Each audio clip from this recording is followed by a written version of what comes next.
I move that the House suspend the rules and pass H.R. 6400, which designates the facility of the United States Postal Service located at 111 North 6th Street in St. Louis, Missouri, as the Earl Wilson Jr.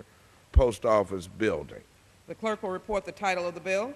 H.R. 6400, a bill to designate the facility of the United States Postal Service located at 111 North 6th Street in St. Louis, Missouri, as the Earl Wilson Jr. Post Office. Pursuant to the rule, the gentleman from Missouri, Mr. Clay, and the gentlewoman from Illinois, Ms. Figured, each will control 20 minutes. The chair recognizes the gentleman from Missouri. Madam Speaker, I ask unanimous consent that all members may have 5 legislative days in which to revise and extend their remarks. Without objection, so ordered. Chair recognizes the gentleman from Missouri. Thank you, Madam Speaker. And once again, I stand as a member of the House Committee on Oversight and Government Reform to join my colleagues in the consideration of H.R. 6400. This legislation would name the U.S. Post Office facility at 111 North 6th Street in St. Louis, Missouri, after a man who transformed his community while giving hope and opportunity to hundreds of young people. A true giant of philanthropy, the late Earl Wilson Jr.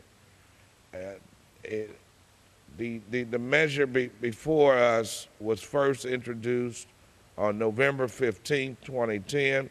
I am proud to say that the bill now enjoys the support and co-sponsorship of 18 members of Congress, including the entire congressional delegation from my home state of Missouri.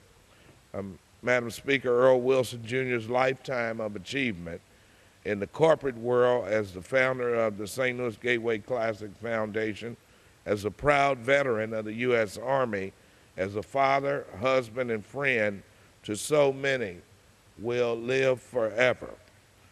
Earl Wilson Jr. was born in St. Louis on October 9, 1932.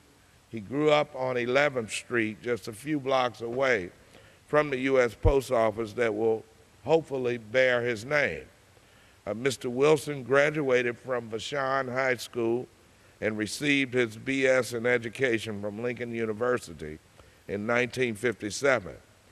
After graduation, he proudly served as a captain in the U.S. Army Corps of Engineers. In 1963, he became a corporate trailblazer at IBM, where he was a stellar performer for 3 decades. Toward the end of his IBM career, Mr. Wilson was loaned to his alma mater to help rescue the school from financial straits, of which he successfully accomplished.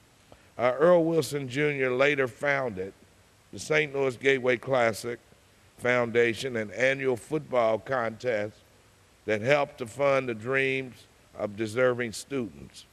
Without a doubt, his impact on the lives of so many young St. Louisans will endure for generations to come. Over the last 16 years, the annual Gridiron Classic featured top historically black colleges and universities.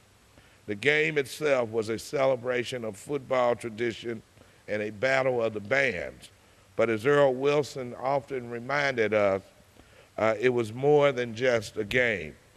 The St. Louis Gateway Classic Foundation effectively raised $2.6 million to send average C-grade students to college on full 4-year scholarships. The foundation's busy year-round schedule of fundraising and community events helped to fuel its success. To raise money, Wilson orchestrated golf tournaments, basketball shootouts, baseball games, a boxing showcase, pageants, and concerts. To give back to the community, the foundation provided quality after-school programs and adult daycare, holiday meals for people in need, and neighborhood lunches. He also created a Walk of Fame that honors local African Americans who have been pioneers in St. Louis. When Earl Wilson Jr. passed away on October 29th of this year, it was not only an enormous personal loss for my family and I, his death was mourned throughout St. Louis and across our nation. Madam Speaker, I have been blessed to experience and witness firsthand his commitment to opening the doors of higher education to young people. He selflessly invested his immense talents and boundless energy to build up his community and his country. And as we move to recognize the accomplishments of this great humanitarian father and friend to many, I ask that we pass the underlying bill without reservation and pay tribute to a great American, Earl Wilson Jr., and I urge passage of H.R. 6400 and reserve the balance of my time. The gentleman from Missouri reserves the balance of his time. The gentleman